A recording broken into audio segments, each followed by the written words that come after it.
కు సమయం దగ్గర పడుతుండటంతో పోలీసులు దూకుడు పెంచారు. కడప జిల్లాలో 1038 మంది రౌడీ షీటర్స్ ను పోలీసులు హెచ్చరికలు జారీ చేశారు. 21 మంది రౌడీ షీటర్లను జిల్లా నుంచి బహిష్కరించారు.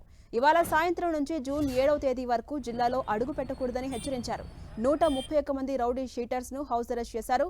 కౌంటింగ్ రోజు ఘర్షణలు జరగకుండా ఉండేందుకు 652 మందిని ముందస్తుగా అదుపులోకి తీసుకున్నారు పోలీసులు. మిగిలిన వారు ఇంటికే పరిమితం కావాలంటూ ఆదేశించారు. మనకి ప్రశాంతంగా జరిగాయి. ఎలక్షన్ తర్వాత చిన్న అలజడి అనేటువంటి చోటు చేసుకునే జమ్మలమడుగులో దాన్ని ఇదే అంశంపై మరింత సమాచారం మా ప్రతినిధి శ్రీనివాస్ అందిస్తారు. శ్రీనివాస్, ఏపీలో కౌంటింగ్ కు దగ్గర పడుతున్న కొద్దీ అటు పోలీసులు ఇటు ఈసీ అధికారులు అప్రమత్తమవుతున్నారు. ఈ నేపథ్యంలో కడపలో పోలీసులు ఎటువంటి జాగ్రత్తలు తీసుకుంటున్నారు? అప్డేట్స్ ఏంటి? ఝాన్సీ, కడప జిల్లాలో పోలింగ్ సందర్భంగా కొన్ని చోట్ల ఘర్షణలు ఏర్పడ్డాయి. దాన్ని మనమందరం చూసాము. రాష్ట్ర వ్యాప్తంగా కూడా సంచలనం రేకెత్తించింది. అయితే ఈ నెల అంటే జూన్ 4న కౌంటింగ్ జరగనుండటంతో పోలీసులు అప్రమత్తమయ్యారు.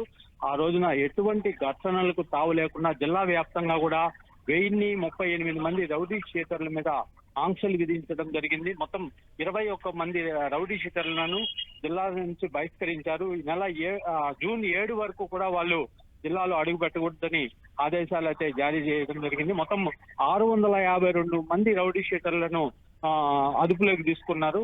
మొత్తం మరో 131 మంది రౌడీ షీటర్లను గృహ నిర్బంధం చేశారు. మొత్తం మీద కౌంటింగ్ రోజున చిన్నపాటి ఘర్షణలకు కూడా తావు లేకుండా పోలీసులు ఈ చర్యలు తీసుకోవడం అయితే జరిగింది. మొత్తం మీద జిల్లా వ్యాప్తంగా కూడా పోలీసులు అలర్ట్ అయ్యారని చెప్పుకోవచ్చు. Jhansi. Right, thank you Srinivas.